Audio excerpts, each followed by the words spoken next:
तुम्ही नतमस्तक झालात काय सांगता?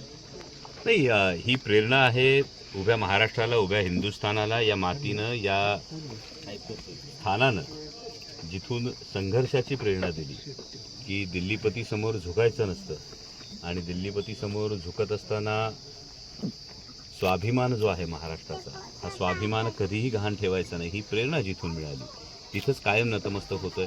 2019च्या लोकसभा निवडणुकीमध्ये शिरूर लोकसभा मतदारसंघातल्या मायबाप जनतेनं आशीर्वाद दिल्यानंतरही कुठल्याही मंदिरात जाण्या अगोदर आधी नतमस्तक झालो तो किल्ले शिवनेरीच्या पहिल्या पायरीवर, आणि आजही किल्ले शिवनेरीच्या पहिल्या पायरीवर नतमस्तक झालो. या जेव्हाही किल्ले शिवनेरीवर येतो तेव्हा प्रत्येक वेळी पहिल्या पायरीवर नतमस्तक होऊन जी सुरुवात होते ही संघर्षाची प्रेरणा, ही अभिमानाची प्रेरणा आहे, ही महाराष्ट्राच्या स्वाभिमानाची प्रेरणा आहे. आणि हाच महाराष्ट्राचा स्वाभिमान जपण्यासाठी या पुढील काळातही इथून मागची 5 वर्ष जसं कार्यरत होतो तसंच कार्यरत राहील.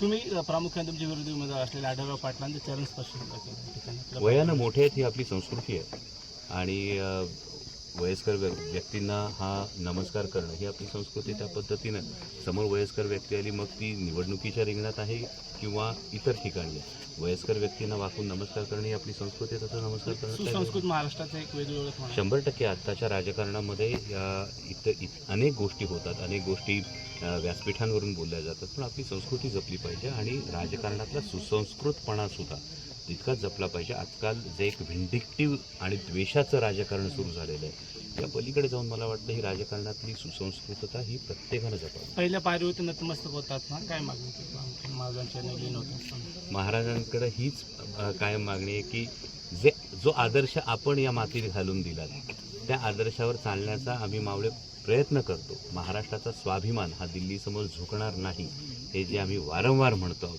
यासाठी ताकद द्या, ती लढण्याची प्रेरणा द्या. अडचणीचे काळ नक्की येतील, अनेक मोठमोठ्या ताकदी समोर येतील, म्हणजे धनशक्ती समोर असेल, मोठमोठे नेते समोर असतील, या सगळ्या गोष्टी जरी समोर असतील तरीसुद्धा सर्वसामान्य माणसासाठी रयतेचं राज्य जे तुम्ही अस्तित्वात आणलं होतं त्या सर्वसामान्य रयतेसाठी लढण्याची प्रेरणा द्या. कांदा उत्पादक शेतकऱ्यांना न्याय मिळवून देण्यासाठी मी खरं तर प्रयत्न करत असल्याचं आढळराव पाटील यांनी म्हटलं. मला असं वाटतं की जे दिसतं स्पष्टपणे, जे समोर दिसतं, की मला आवडलं असतं जर आळेफाट्याच्या जेव्हा रास्ता रोको आंदोलन केलं तेव्हा जर ते खांद्याला खांदा लावून उभे राहिले असते तर नक्कीच आवडलं असतं. त्यानंतर या संदर्भातलं शेतकरी आक्रोश मोर्चाच्या वेळी त्यांनी त्याची टवाळी न करता, त्याची थट्टा न करता जर सर्वसामान्य कांदा उत्पादक शेतकऱ्याच्या बाजूनी जर आवाज उठवला असता तरी आवडलं असतं. माननीय मुख्यमंत्री एकनाथजी शिंदे यांचे ते निकटवर्ती होते आणि ते निकटवर्ती असताना माननीय मुख्यमंत्री महोदय इतक्या वेळा दिल्लीला गेले, तर इतक्या दिल्लीवाऱ्यांमध्ये एक जरी दिल्लीवारी ही कांदा उत्पादक शेतकऱ्यांच्या संदर्भात कांदा निर्यातबंदी ठेवण्यात आली तर नक्कीच ते जे काही उत्तर मिळाले किल्ल्या पायथ्याशी नतमस्तक आजपासून अजिबात केलंच आहे. आज जे उच्चीतून आलो त्या प्रकाराची सुरुवात एरवी पुढेही झाली.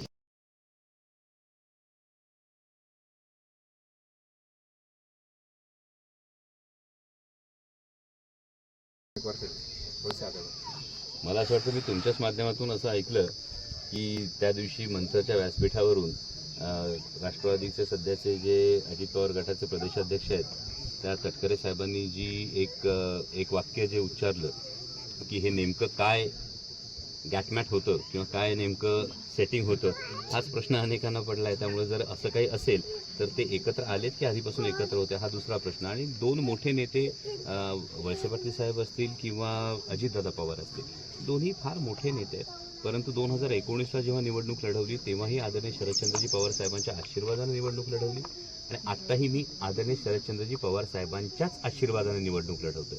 तर माझ्या भूमिकेत कुठे फरक पडला आहे? भूमिकेत ज्यांच्या फरक पडलाय आपण त्यांना हा प्रश्न विचारला तर योग्य राहील.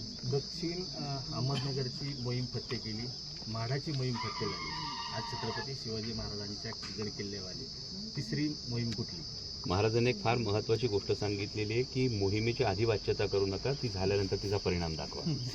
पण एक महत्त्वाची गोष्ट अशी आहे की हे खरोखर समाधान आहे आणि माझ्या सगळ्या सहकाऱ्यांचा हा विश्वास आहे आणि ही ताकद आहे या सगळ्या आमच्या सहकाऱ्यांची, सत्यशील दादा असतील, मोहित भाऊ असतील, अंकुश शेठ असतील, संभाजीराज असतील, या सगळ्यांची ही ताकद आहे की शिरूर लोकसभा मतदारसंघामध्ये एवढी रणधुमाळी सुरू असताना सुद्धा इतर मतदारसंघांकडे सुद्धा लक्ष देता येतं, इतर मतदारसंघांमध्ये सुद्धा काही गोष्टी या आदरणीय पवार साहेबांच्या मार्गदर्शनाने त्यांच्या नेतृत्वाखाली घडवता येतात. त्यामध्ये आपण खालीचा वाटा उचलू शकतोय. कारण 15 वर्ष जेव्हा लोकप्रतिनिधित्व झालं होतं तेव्हा शेजारच्या मतदारसंघात कोणी प्रचाराला सुद्धा गेल्याचं आम्ही कधी पाहिलं नाही. मोहिते पाटलांच्या भेटीनंतर तुमची रात्री उशिरा वरिष्ठांशी नेत्यांशी सुद्धा भेट झाली आहे. कधी प्रवेश होईल काय? तुम्ही मोहिते पाटील म्हणता त्यामुळे शिरूर लोकसभा मतदारसंघामध्ये कन्फ्युजन होईल. पण आदरणीय विजयदादा मोहिते पाटलांचं आणि माझे मोहिते पाटील कुटुंबाचं तुम्ही समोर आहेत आणि भेट झाली. काही दिवसात तुम्हाला काही याचं काय परिणाम होतो? काही दिवसात खरं तर